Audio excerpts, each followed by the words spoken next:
many students here, along with faculty and staff.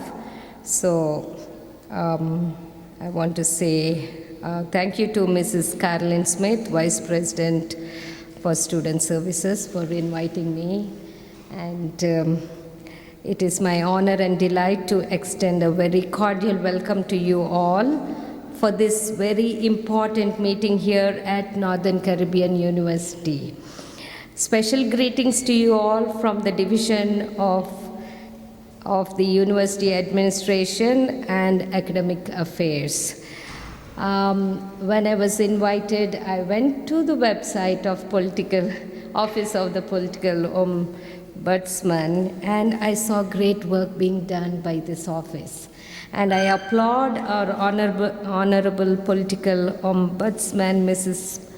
Donna Parchment Brown, for helping protect the political parties and all their adherents against violation of their rights, abuse of power, error, negligence, unfair decisions, and maladministration.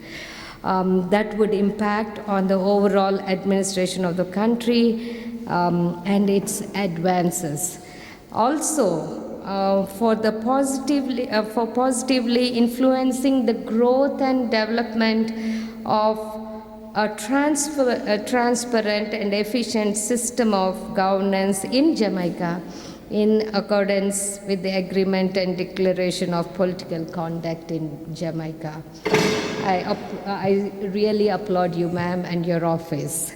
Today, the theme chosen is democratic heritage. I don't know how many of us embrace this heritage, but it's a beautiful heritage, and we need to talk about it. We need to dialogue about it, because our forefathers have given this heritage to us. And so I invite all of you to give your undue attention to the presentation given by, which will be given by Mrs. Donna Parchment Brown, and may we all be enriched as we listen to the presentation, as we dialogue, discuss on this topic, and may we go out of this place fully enriched and appreciate the democratic heritage we have in Jamaica. God bless us all. Associate Provost. So I am going to introduce our speaker. I can remember the very first time I met her. It was long ago. It was the Dispute Resolution Foundation that was on South Camp Road. And as a student, I was commissioned. It felt like punishment at the time.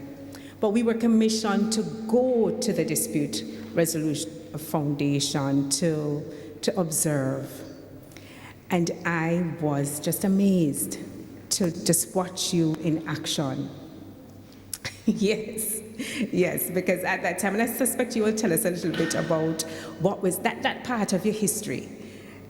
You will share it with us. So I won't bother to share that part, but I was so amazed to see her. And she was doing an amazing job. And clearly, everyone recognized. And so today, Honorable Donna Andrea Marie Parchment Brown is our guest speaker. And she was sworn in on the 16th of November, 2015, to serve as Jamaica's second political ombudsman. There's more. She's the first woman to hold that position. All right, I'm still smiling. An attorney at law, she's a graduate of the University of the West Indies, UWI, my alma mater, and the Norman Manley Law School. She was called to the bar on October 8th, 1981. She is a Hampton old girl. Any Hamptonites in the house? Raise your hand. We know somebody over there. Okay. Right. Hampton old girl, born in St. Elizabeth. Honorable Donna Parchment Brown has worked all across the Caribbean as a mediator trainer and development practitioner. She has served as Custos Rotarium for the Parish of St. Andrew, as Vice Chair of the Peace Management Institute, PMI, on the Reparations Committee. She is also the Chair of Hampton School for Girls and on other national and regional bodies, including Jamaica Cooperative Credit Union League Limited and UN Women NGO Regional Advisory Council for LAC. We know the lady who's going to speak to us next is worthy to speak to us. And so I want for us to prepare our ears and our minds to be really excited and to be filled, because she's coming with a wealth of information.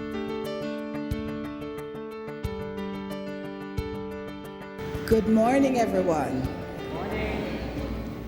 What a pleasure and honor it is for me and the members of my office to be here with you at Northern Caribbean University in cool Manchester. Not sure if I should say Mandeville, because I have a feeling this particular place has another name. What's the name of where the university actually is? Is it still Mandeville? I thought you would have named this town all after yourself long time up here on the hill. It's a bit overdue, I think. Let me take the opportunity to introduce the members of my team. Here with me is the Legislative Counsel in the Office of the Political Ombudsman, Ms. Yannick Douglas. In the suit in the back row of the chairs is Corporal Omar Mills.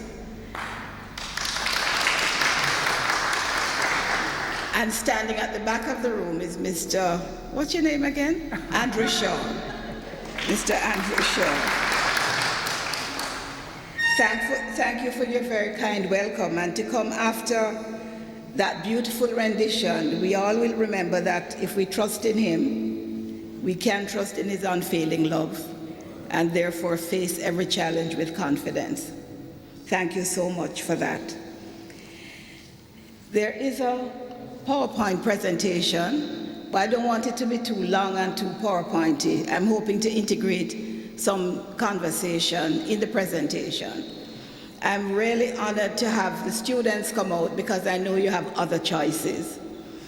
And I hope that you will find that you made a good decision to be here this morning, and that something that we will share together will be beneficial to you now and in the future.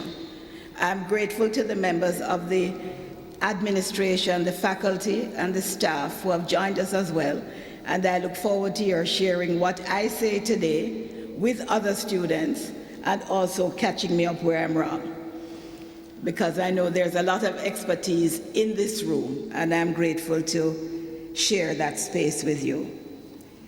Indeed, in the words of Coffee, we have to give thanks like we're really supposed to. Gratitude is a must. And that is how I go forward every day. First of all, grateful to be part of the country called Jamaica. In Jamaica, we have seen where bravery, determination, intellectual vision, and indeed love for people through service and sacrifice changed the course of Jamaica's history for the better. Today we can all stand tall, Madam Assistant Provost. We can all stand tall as people who live in, belong to, and own this blessed country. We stand tall with pride. Thanks and respect for those who fought for this land called Jamaica. We, in our last presentation, which was at the Michael University, we had the pleasure of partnering with the Integrity Commission. Unfortunately, they were not able to join us this morning, but I'm sure there'll be an opportunity in the future for you to have them here, and I think you will find the information that is available from them extremely helpful to everyone.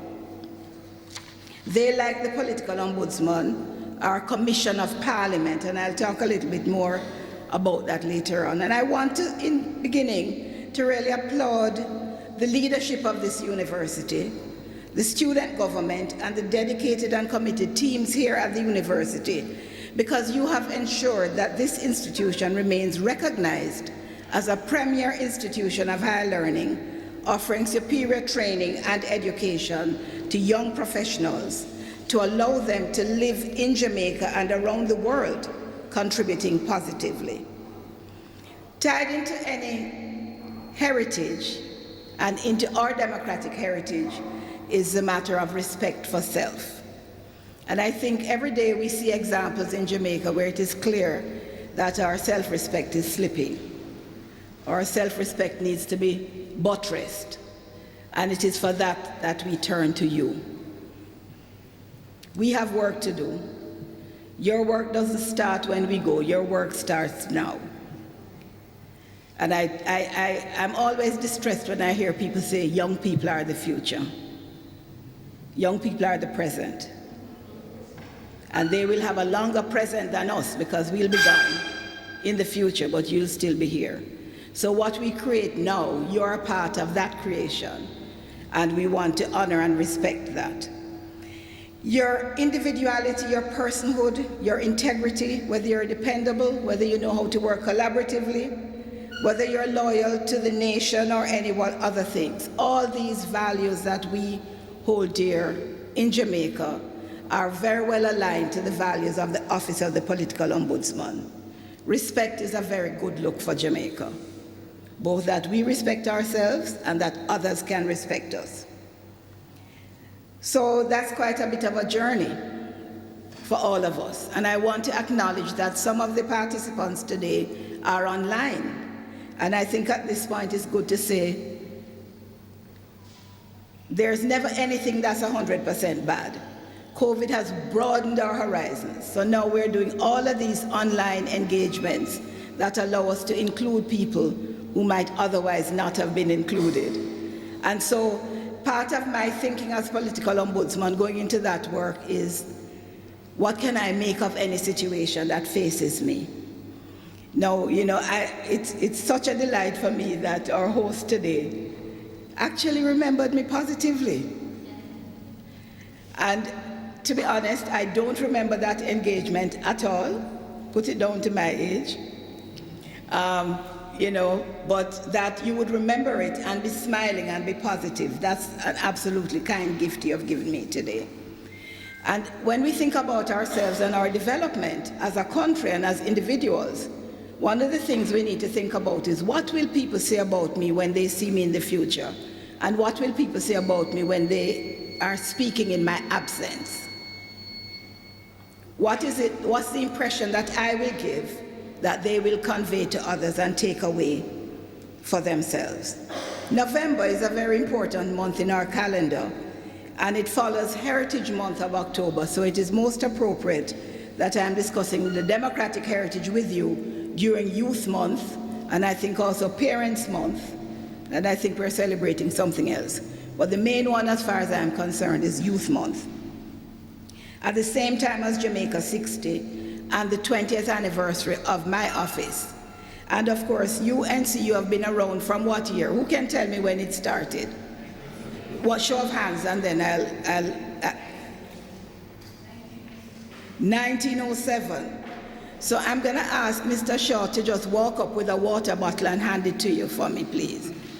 So 1907 was when this institution started. And it has not shriveled on the vine, it has not died. It has a heritage. And preserving and building out that heritage is very important. And every single person here has a role to play in that. Part of that is actually knowing what the heritage is. And you may not embrace everything from the past, but we should certainly learn from everything that has happened. You gave it to the lady in the pink blouse? She didn't allow anybody else to take it by accident, right? So that's good. So during this period, the Office of the Political Ombudsman has engaged on a drive to engage citizens as stakeholders through a series of activities aimed at furthering awareness of Jamaica's democratic landscape. Conversations such as this one under the theme, Promote, Protect and Respect Our Heritage, seeks to bring to the fore our responsibilities as Jamaicans individually and collectively, to ensure that our unique democratic heritage is promoted and protected. And let me just give you a statistic that may alarm you. Globally, less than 50% of the globe live in countries that practice democracy. Do you believe that? Less than 50% of the world's population lives in countries that use the democratic system. So let's not assume that there will always be democracy. Let's not assume that it's the only way. Let's not assume that it's just a little thing we're doing in Jamaica. Because when we consider the annexation or the attempted annexation of parts of the Ukraine by Russia, when we look at the ongoing conflict between Palestine and Israel, when we look at the outstanding issue of reparations for enslavement of Africans, when we look at issues of land ownership, land reform, and access to land in Jamaica, there are some tough issues which can challenge democracy anywhere. Sometimes we hear things on the news and it just breezes over us. It's other people that it's associated with. But some of you might have heard about the situation when the army came for people who wore braids in their hair, and nobody said anything. After all, you don't need to wear braids. And then they came back for people who like to wear jeans. Well, you know, they could be wearing proper clothes. Why are they wearing jeans all the time? Then they came back for people who lived in a particular area. And we say, yeah, them people down there, so not so good. And then they came back for me, and I realized that everybody else had gone. So there was nobody to plead my case or to defend me. So then I had to write down on a piece of paper that they came and took me, so that you would know that we must care about what's happening, we must know what's happening, and we must have an appropriate voice on what's happening in our country at any time. So what is democratic heritage? It is a legacy or inheritance of work done over time towards the ideas of democracy. So it's not something that you just jump up and it happens. It's work, it's effort, it's laws, it's rules, it's processes, it's adherence to those. So I'm gonna maybe touch, just as a Jamaican citizen, a little ticklish point. So we're all allowed under law to demonstrate. That's our democracy, right? We can withhold our labor, we can stand on the side of the road, hold up our placards and protest. But what happens when I break a law repeatedly, and I'm part of this community, and the police say they're gonna come and deal with me about the law I've broken, and all of you stop the police from coming to take me? Is that what we want in Jamaica? Let me hear who say yes. If you say yes, let me see your hand, please. All right. So I'm in a company that knows what is right and what is wrong. Doesn't mean people must not be forgiven or get a second chance when they do something that is wrong. But it is an abuse of our democratic rights and privileges when we use them to support things that we know are wrong and things we know are harmful. Dispute Resolution Foundation, I spent a lot of my time finding ways to help people talk through conflicts. Conflicts will arise, disagreements will arise, but the question is, what do we do when they arise? Do we have the skills? Do we have the mindset? Do we have the resources to call upon when things go wrong so that they can be made right in the best possible way? And this institution has been involved in developing conflict resolution interventions, and I want to commend you on that. I've worked with this university, over 20 years in that regard, and so I'm very happy that it's become integrated into your programs as you have developed. Because when these students leave this institution without those skills, you're sending them half-dressed, because their academic credentials will be of more value if they have those additional human skills to navigate the challenges that they will face. Jamaica's democratic heritage proponents, who are they? Who are they? I went to an event at the Canadian High Commission this week, and there was a gentleman there who was getting all geared up to be Santa Claus over Christmas holidays for his children and the people at the workplace and so on. And, he said, Jamaicans, they don't really care about Santa Claus. And I said to him, yes, I didn't go into the many reasons why we might not. But I did say in my own work, I like to say to people, there's no Santa Claus and there's no Easter Bunny, there's only us. Right? So we can't look over. I don't even believe in the adage, when God come. No, God is here. And he's telling us what to do now. So it's not for us to put it off until some other time, unknown, as an excuse for us not to do what it is our duty. In the 30s, when those cane cutters in Westmoreland rose up against oppression, and in the 40s, when the wharf workers in Kingston rose up against poor labor conditions and about being disrespected, and in 1865, when Paul Bogle and his band of Jamaicans wrote to the governor and then attended upon the governor, they were all met with negatives. But at the end of the day, what they asked for prevailed. Part of that is that they were bold, but not only were they bold, they acted properly. They didn't go around, killing off people. That was not the way they did it. They tried to use voice and then they used their bodies.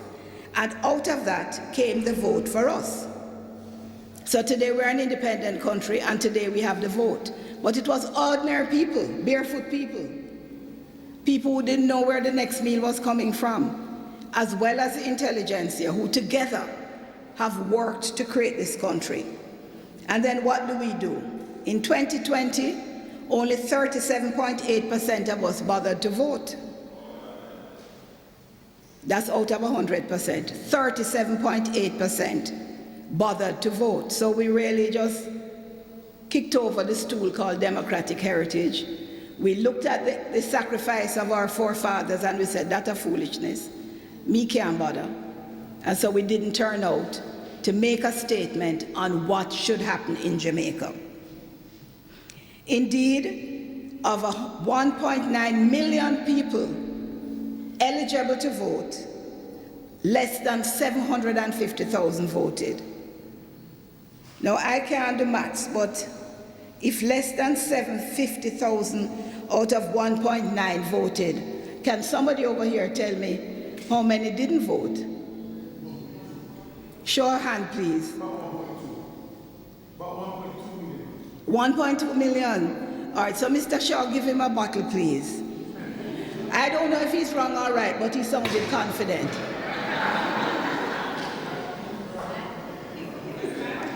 He's a math professor, so you think he can add 1 and 1 sometime, and maybe even a subtraction.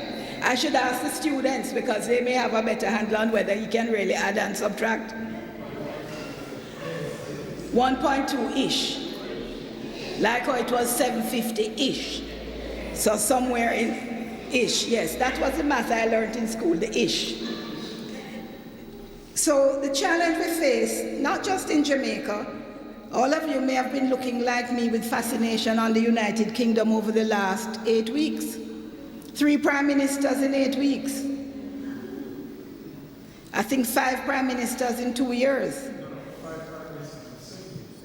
Huh? 5 prime ministers in 7 years.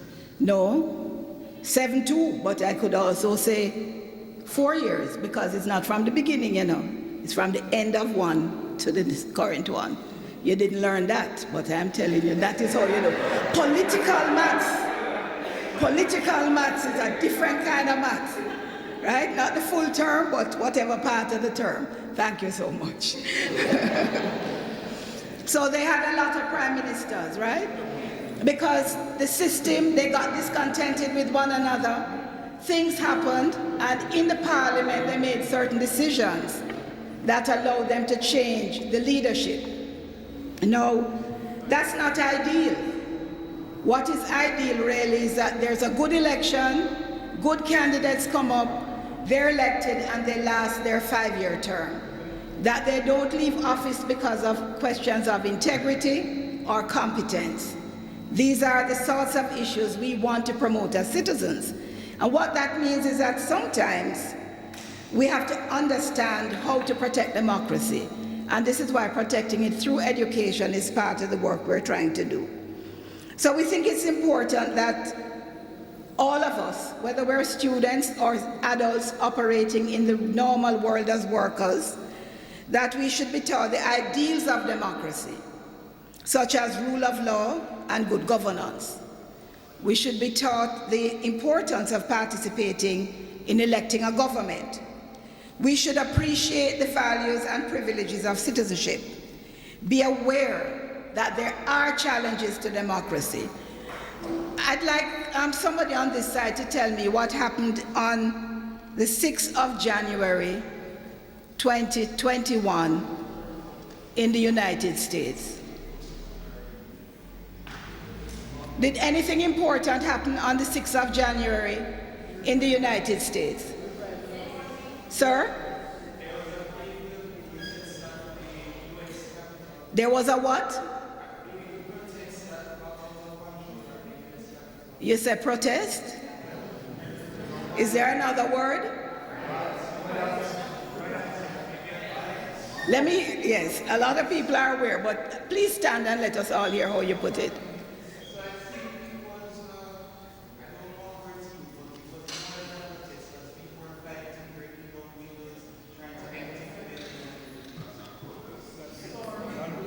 All right, so there's a storming of the Capitol, the US Capitol. Now, can you imagine if you were sitting here and you heard that a group of political activists or anybody descended on Gordon House, climbed up, broke the windows, got into the building, got into the chamber, went into the office to try to find the Speaker of the House of Parliament, and just generally trashed the building, opened up people's desks and files and so on, and hung a noose on the building and said, this is for X person. How would you feel about that if that happened in Jamaica? You'd feel terrorized? Violated? Over here, how would you feel? You really believe that? They had police at the Capitol? Traumatized. Were you all aware of this? I'm asking the students. Yes. All right. But of course, what happens is that can't happen in Jamaica. That can't happen here. But before you were born, we didn't go into the Parliament building, but we were killing one another over politics. So it's something we have done before. It's something that, God willing, we will never do again. And it was really coming out at that period that the idea of creating an office of the political ombudsman came, and also the idea of developing a code of conduct for practice of politics. It's important that we're able to protect democracy. If we understand that it's precious, that it was hard fought, that it's not everywhere in the world that it happens, and that it gives you the one guarantee of a voice in determining who runs the country, then we understand why it's important to know and protect our democratic heritage. Because of the job I have, I spend a lot of time watching news. So I'm looking all over the world and I'm seeing where there is a democratic decline. I'm seeing in Mexico where municipalities are attacked by local hoodlums. I went to Argentina in August and I realized when I was there that they had had a military coup and they had been without a democratic government for some 20 years. And they were now relearning how to do democracy.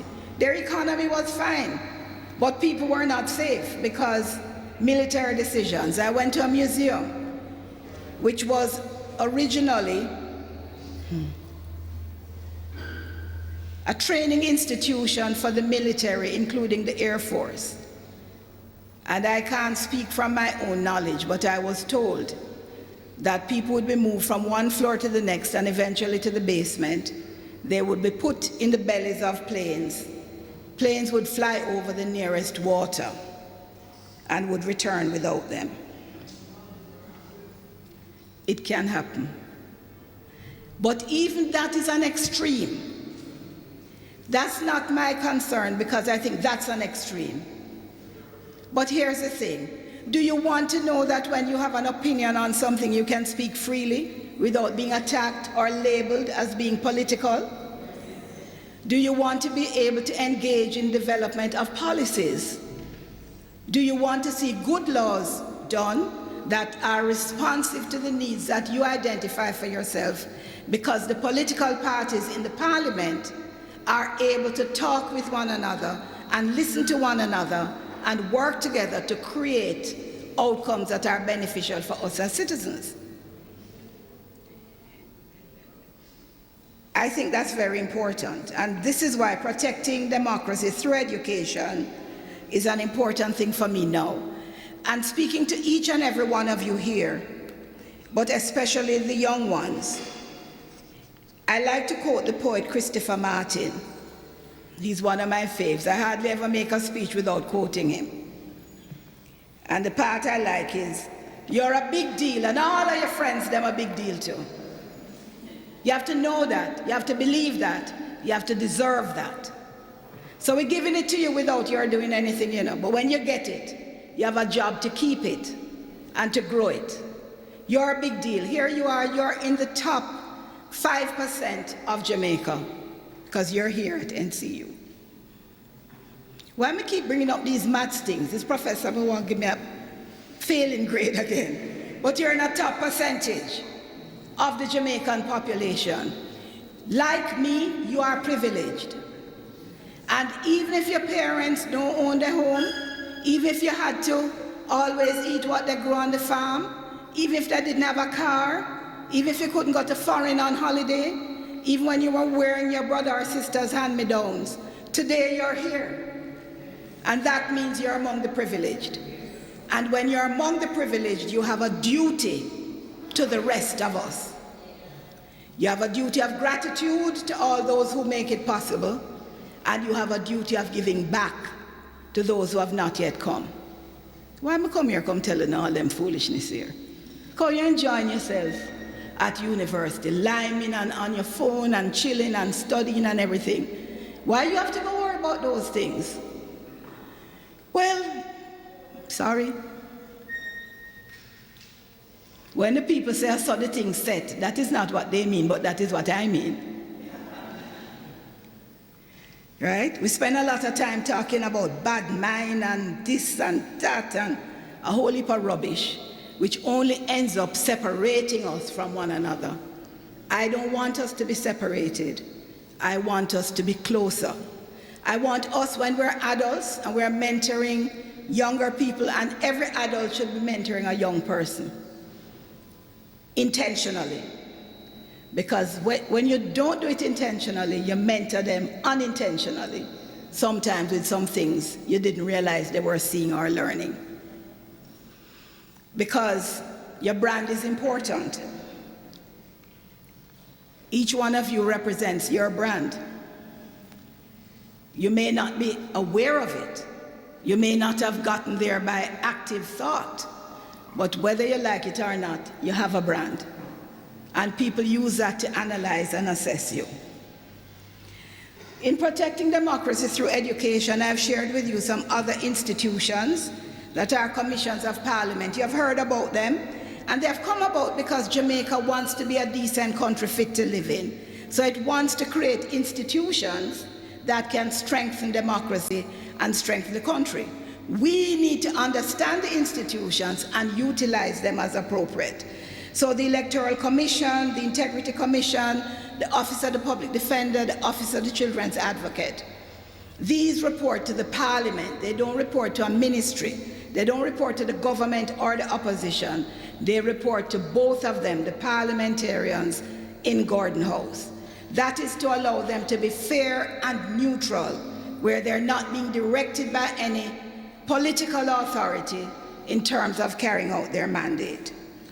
My office, the Office of the Political Ombudsman, has the honor of monitoring the Agreement and Declaration on Political Conduct. Again, this is an example of where Jamaican political leaders, academia, and civil society said, the problems we're having are too much. The way the politicians are behaving unchecked is not acceptable. And they, the politicians and others, came together and said, here are the rules that we're going to be governed with in our day-to-day work, in our campaigning, and so on. And this is a list of 8. It's 8 items in the Code of Conduct. It's a little book, but a very powerful book. This is the Agreement and Declaration on Political Conduct. And it says that all certain kinds of people are covered by this. And I'll tell you a few of them. So officials of political parties, and that means candidates, it means senators, it means MPs, it means people who have a political office. And what they agreed is that they won't use violence and intimidation in election campaigning, or at all, including they will not buy votes. Anybody here ever hear about vote buying? Lord, what a pity. I was so hoping I would get some no's. Mark you, because you hear about it, don't mean that it's happening a lot.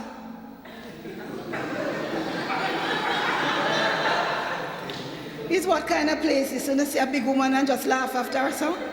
How is that okay? Yeah. That's an uphill struggle because the people who get the money are willing to take the money, right? They're not gonna say no because they say, well, me get the money, me go just take it.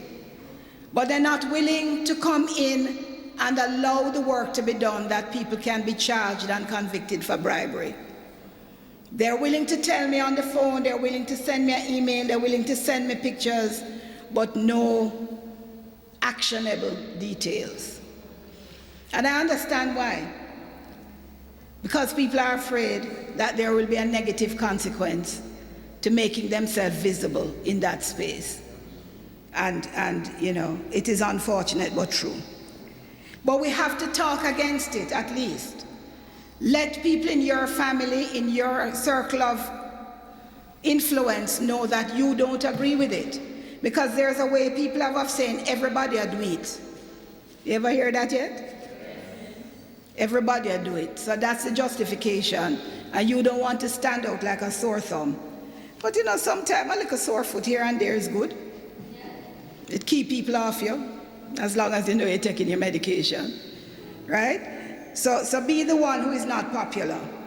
I also want to mention avoidance of confrontation, and this is where the conflict resolution stuff comes in, along with public utterances. People like to say a lot of things that are offensive. And when they say the thing that is offensive or harmful, they say, well, me not keep my chat, you know, or some such expression, or like, I'm not politically correct, I just say what's on my mind. But with all due respect, just saying what's on your mind, if it's not a good thing and will only do harm, is not productive for you or for the person who is listening. There are consequences. You have a criminal justice division. Why do you think we have to have that? Because there are consequences, sometimes. But sometimes it's a family court, sometimes it's the graveyard, right? So we need to be always conscious, not to be malicious, not to be defamatory, and not to incite violence. So when I say, and you know, I tell you something. The one Giovanni, him think him nice, you know, but him and him holy him combo of them from down south. Me don't like them. Where's Giovanni? Bring him a bottle, please. Right? So sometimes you say things, you know, and people say, I know nothing. Him never mean it. It's just a joke. Him just say something. Yeah, well, what is joke to you is dead to me. And I think that's something in a democracy where we have so many freedoms. It's important that we also have self-respect and respect for others. Political tribalism. The agreement was that there would be efforts to dismantle political tribalism. But right now, I think the level of political tribalism in Jamaica is horrific and unacceptable. If you're a member of a political party or part of a political organization, tell your people, talk about what they want to do that's good. Don't waste their little airtime cussing other people. You know, there are some media houses in another country where there's a particular politician that they give a lot of airtime. And when he was campaigning, they were forever shocked at his utterances. They helped him win the election because they made him so well known, such a household name, that they actually pulled out the people who were aligned to his ideas. So it's important for us to be wise in the way we speak up about things and not spending the time tearing down other people.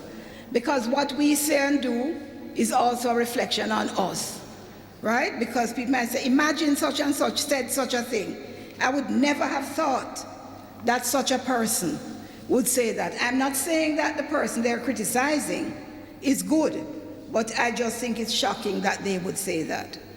I want to go back a little bit to why you need to vote. And I'm not sure how well you can't see that at all, the blue circles. So I'm going to have to share it with you. And I'm not sure I can even read the one I have. So I mentioned the efforts of the farmers and of the wharfsmen and the other people that allowed us to get universal adult suffrage in 1944. I mentioned how important it is that your voice be heard. And I'm saying now that your voice is your vote is your voice. And it allows you to participate in decisions that affect you. How many people here have ever been enumerated? Show of hands. If you're enumerated to vote in Jamaica. Thank you. How many people in this room are over 18? Okay. Now I know you're not reaching. Don't bother put up your hand. Right. So, really, everybody who is over 18 in Jamaica should be enumerated. What do you think, sir? You agree? And why you think that should be so? Because you have a right to express your views and put it on ballot. Thank you. Mr. Shaw?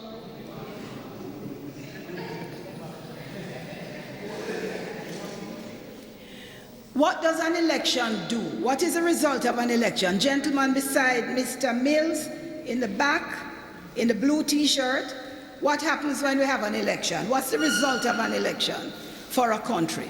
Stand up for me. Take a minute, think about it, and then tell us. When a country runs an election, what is the result of a general election in Jamaica? What does it decide? Okay, any particular people in the government it helps us with? Any particular offices that come out of the election?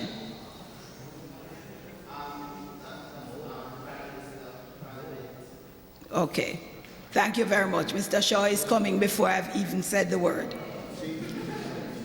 Right, so Prime Minister, Leader of the Opposition, ministers, even the senators who become ministers come as a result of the election, because the governing party has the right to select ministers from the Senate, and it is the Prime Minister and the Leader of the Opposition who recommend the members of the Senate.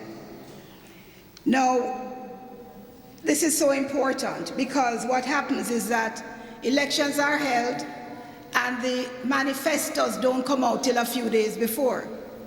How many people here have ever read a manifesto?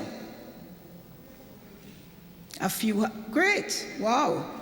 People have read manifestos. We held a forum, a series of fora actually, in 2020 after the elections to talk about some of the issues. And people are saying things like, young people are not mentioned in the manifestos. Manifestos did not talk about the achievements based on the last set of promises. Manifestos were not clear about how they would deal with some of the troublesome issues that face the country.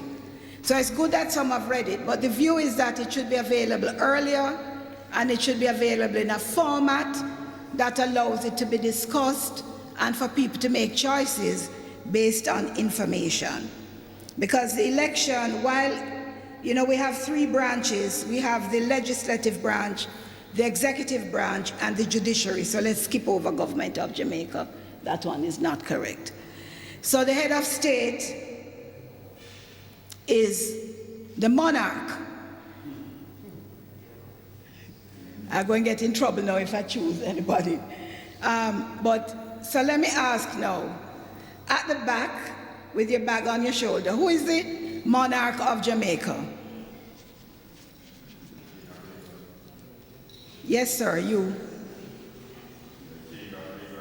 Who is the monarch?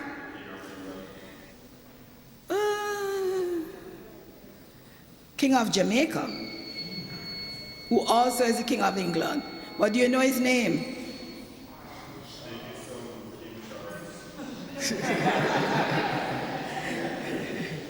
Some King Charles.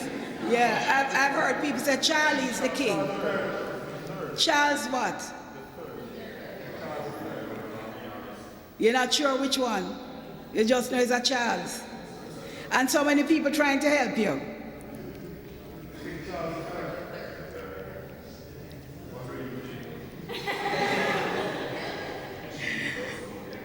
Come again?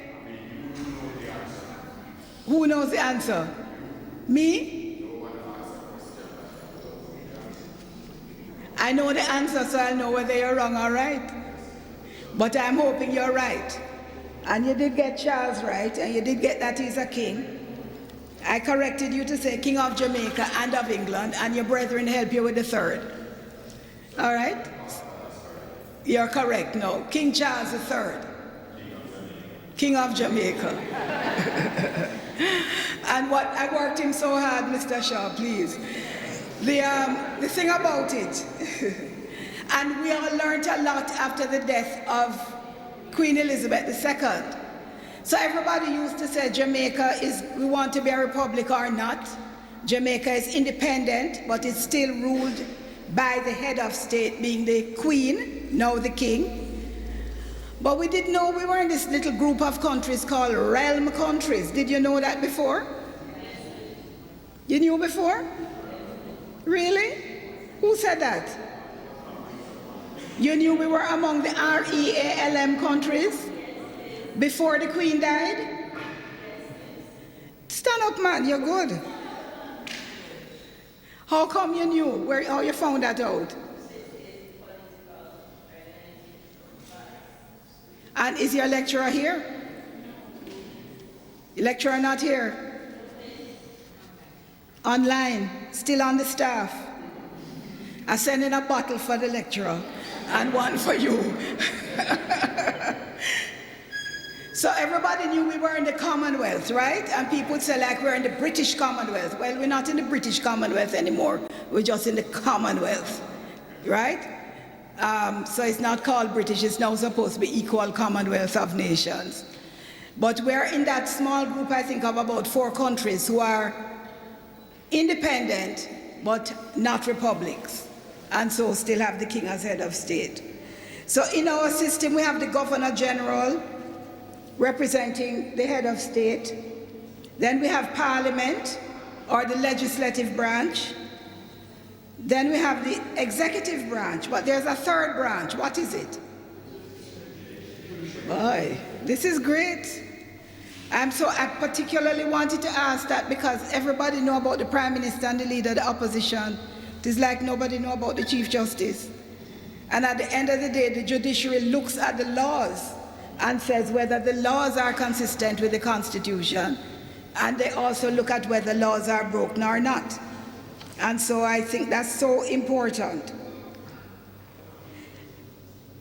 I talked a bit earlier about desist from justifying wrongdoing, just as a part of our legacy, our heritage, and respect of our forefathers. Another thing I have a lot of difficulty with is, I do something wrong today, and you say, what you did was wrong. Lady over there in the green long sleeves. Well, 2 of you have on green sleeves, but the one underneath, right? So I do something wrong and you criticize me and say, you should not have done that because you broke the rules, it's not acceptable, it's a corrupt act, for example. And I turn to you and say, but the lady in front of you did do that about 20 years ago, you never said nothing. Or 5 years ago or last week. Is that a good answer? Why not?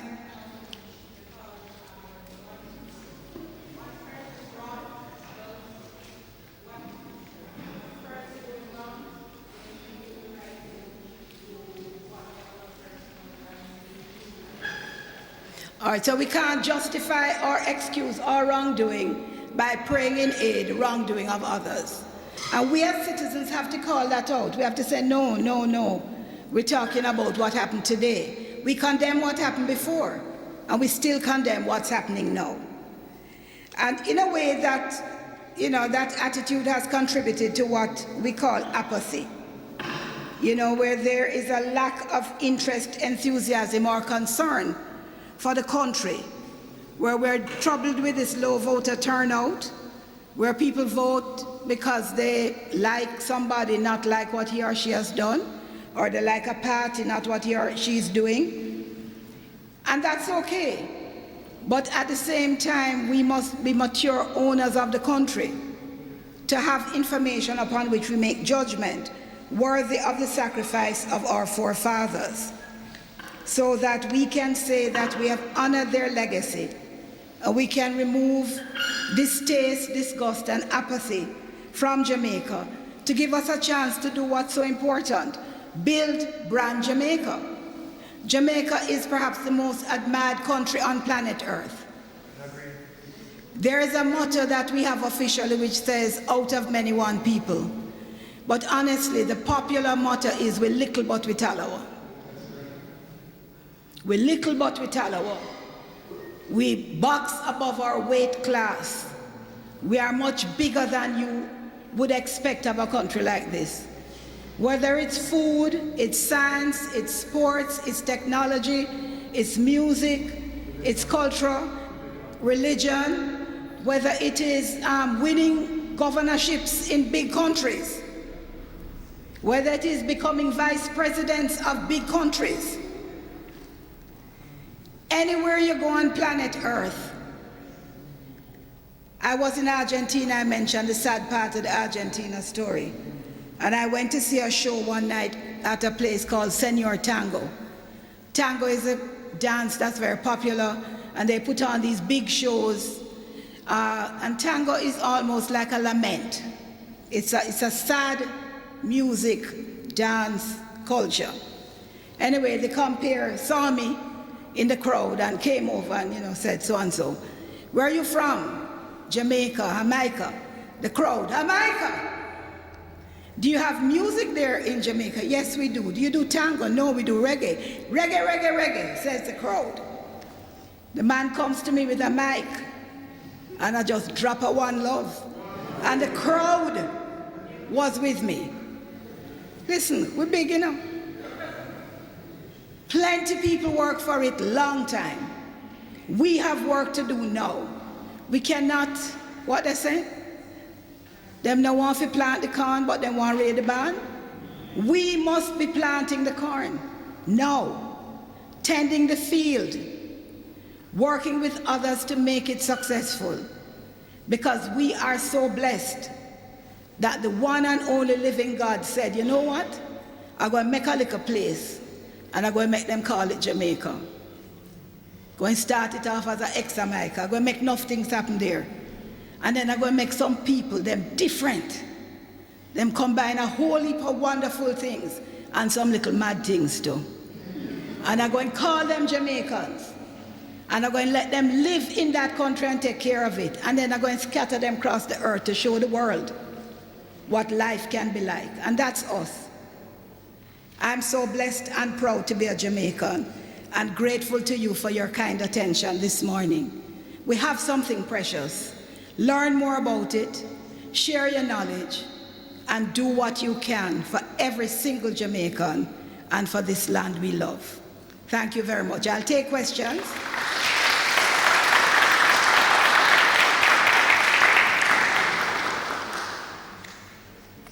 Thank you very much for your presentation. Two things. The young miss, in response to your question, said that we should not use what happened in the past as precedents to determine what I do and say I have a right to do it because they did it. But I also understand that in legal circles they have something that's called legal precedents, Yes. which you take what happened in the past to judge what happened now. Yes. So how do you reconcile both of those? Very easily, because she didn't use the word precedence, for one. So that gives me something. She said wrongdoing. The law does not condone wrongdoing. So the law will not accept as a precedent for approval previous wrongdoing as justification for current wrongdoing. Right? Previous wrongdoing is not a justification in law for current wrongdoing. So the lawyer them tell me. The other question I want to ask is, what is the role of the political ombudsman? Thank you very much. I think I've been skipping over my sheets. Okay. No, I'm not finished. When it relates to the behavior of parliamentarians in parliament, No role. no role. The political ombudsman deals with issues that are in the public domain outside of the parliament, whether it's the upper or the lower house. Matters in the upper and lower house should be dealt with by the president or the speaker and the ethics committees of those houses. Now, if the person repeats it in the public space, I may think it appropriate to comment on, but my commentaries tend to be on confrontation, stopping people from entering communities, painting up communities in political colors, making statements on the platform, or carrying out actions that tend to harm relations between supporters of different political parties. Parliament, there are duty bearers in Parliament to deal with misconduct. The Speaker, the President, and the ethics rules and committees.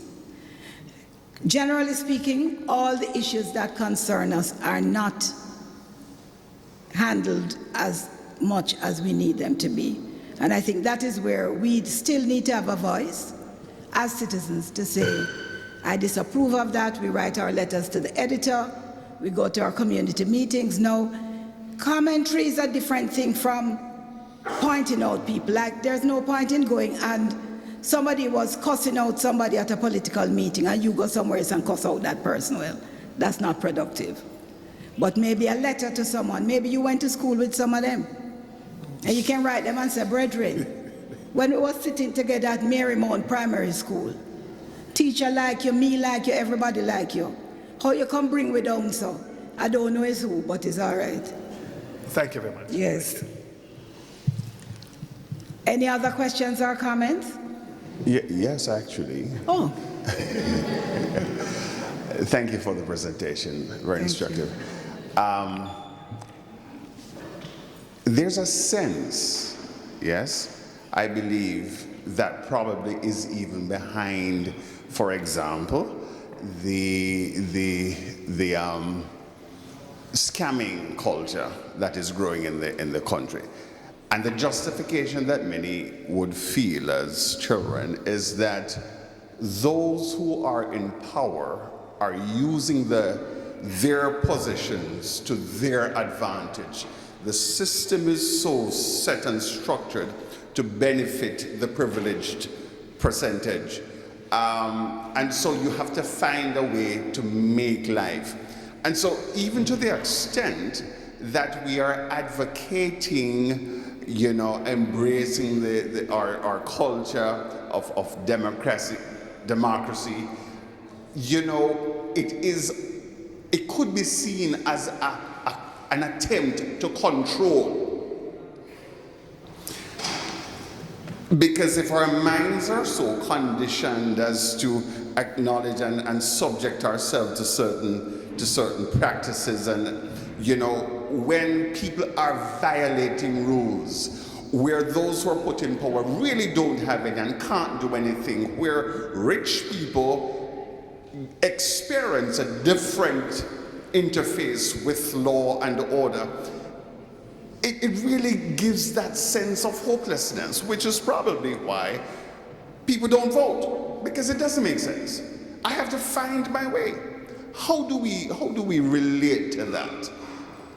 How do we address that issue and really change the trajectory of our nation?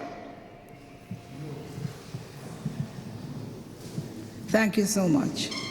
First, by talking with one another. We have to build it. We have to make it happen. There is no Santa Claus and there is no Easter Bunny, and God is here. He's not just coming. So it's urgent, and every single one of us has a role to play. And I might say, but I'm not at this, so I can't do what? But maybe where you are, you have a bigger sphere of influence than you think, and what you do may get somewhere else. I would say that scamming is not acceptable, whether it is by the rich or the poor, whether it's in the parliament or in the taxi stand. It's not acceptable. So good afternoon, Miss. Good afternoon, everyone. So there is a history of politics being related to gang violence in Jamaica. So my question is, I'm not sure if your office is responsible for it, but even in 2022 today, there is still instances where dons are working with members of parliament to, I think, control a community or to get votes and all of that. But how do we as a country change this history, especially since it's something that has been happening and continues to happen over the years? I don't think there's a nice, neat, tidy way to do it. I think there are institutions and individuals who are working on that. But I think when you're on social media, you can talk about that. When you're at church, the preachers and teachers can talk about that. I think when issues come up in classes, you can talk about that. I think we have to create more spaces where we show our disgust and disapproval. It's not just going to happen overnight, and those who are beneficiaries are not going to readily give it up. So I don't have a neat, nice answer for you. It's a difficult problem that requires all of us to work. Thank you, Miss. You're welcome. I'd like to make a presentation to perhaps to the Associate Provost. I didn't talk about this book, but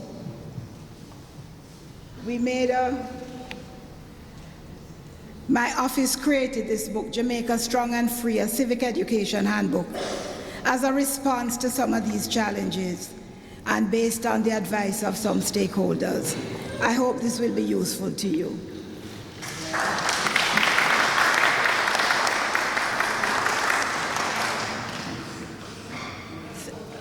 Thank you very much. Okay.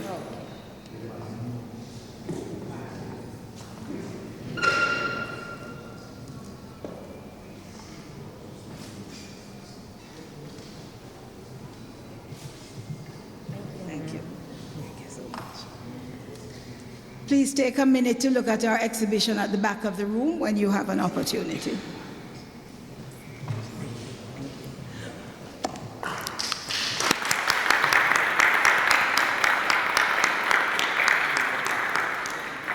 To show off, but didn't I tell you that she's good, that she's awesome? Did I say that?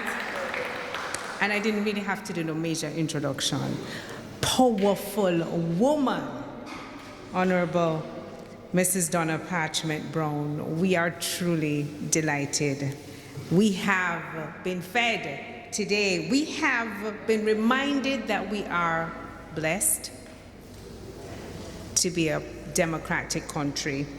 We have been encouraged that we should protect this privilege, this right, and maintain it by creating the spaces. And it depends on each one of us to get that done. We're going to get the vote of thanks now from USM President Giovanni Brown, and that will be followed by closing prayer by Sheobrine McDermott, the parliamentarian for USM. So we have our student body here, our student leadership, and they are ready to share with us. And then we'll have the alma mater. All right, so. Okay, Madam Donna Parchment Brown. I'm Giovanni Brown.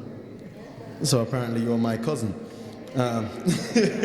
So it's been a pleasure to have sat here today, to have listened to all the valuable contributions, the excellent hosting of Dr. Tapper, the members of ACTJUST, the ACTJUST Club that are here today, and my president, Julian Connage. It's so good to have you. Yeah. Our associate provost, thank you so much.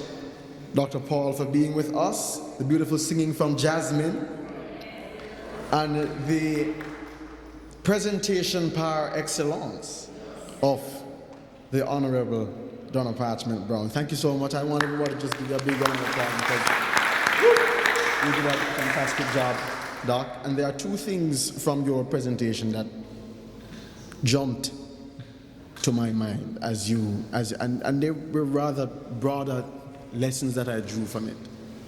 The first was the notion that our minds cannot be primarily thinking only about ourselves, but that we must think in our hearts about the business of other people too.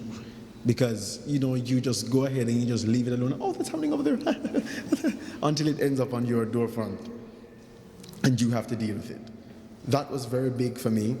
And the second one was the whole notion of protecting democracy through education. Because, you know, a nation can never rise higher than its people. And people can never rise above their thoughts or the level of their thinking. And education is the key to unlocking that thing. So, Doc, I just want to say thank you for coming, and thank you all students for coming out today. And walk good. Don't focus on the locust.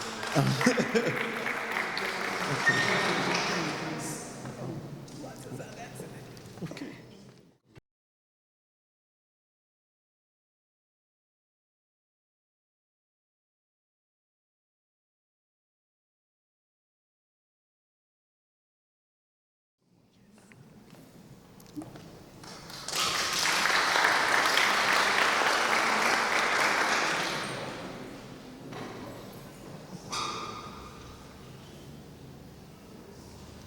Let's bow our heads and pray. Dear kind and compassionate Father, Lord, as we are coming to the end of this wonderful program, Lord, let the wisdom that has been bestowed unto us, we go home and instill it in our life, knowing that we are nation builders and we are servants of your people, Lord. God, help us to have the courage to speak out on what is wrong and guide us in doing the right things at all times. As we are going into our daily lives, guide us and protect us. In your name I pray, amen. Thank you so much, thank you so much. So, I know we were told something, but I'm gonna ask for all of us to stand, and I'm gonna ask another Brown. I just feel that there's a lot of strength with the Browns today. I don't know if it's because I'm wearing brown, you know, but I'm just saying, I need another Brown beside me right now. All right, so remember, those of you who have not yet done what you're supposed to do as a Jamaican citizen, please get it done. And we're going to close with our alma mater. So I'll hand over to Mr. Brown. Are we doing it a cappella? Yes, Or it's it's a cappella. It's a cappella. That's why you're beside me. Okay. And I'm going to ask the singers in the house just to join the trying singer as we do the alma mater. Is me a college trying singer? No, this one. Oh. Right. To the blessed hills, have brought us, where we've had our hopes and dreams fulfilled. Oh, the glorious things you've taught us, midst the pine trees and the wings. You have rise and call you blessed, as we strive to serve mankind. And we praise our God each moment. Love in you we find, and we praise our God each moment, for the love in you we find. Oh, dear beacon on a hill, a bastion so true, we pledge our love and loyalty in gratitude to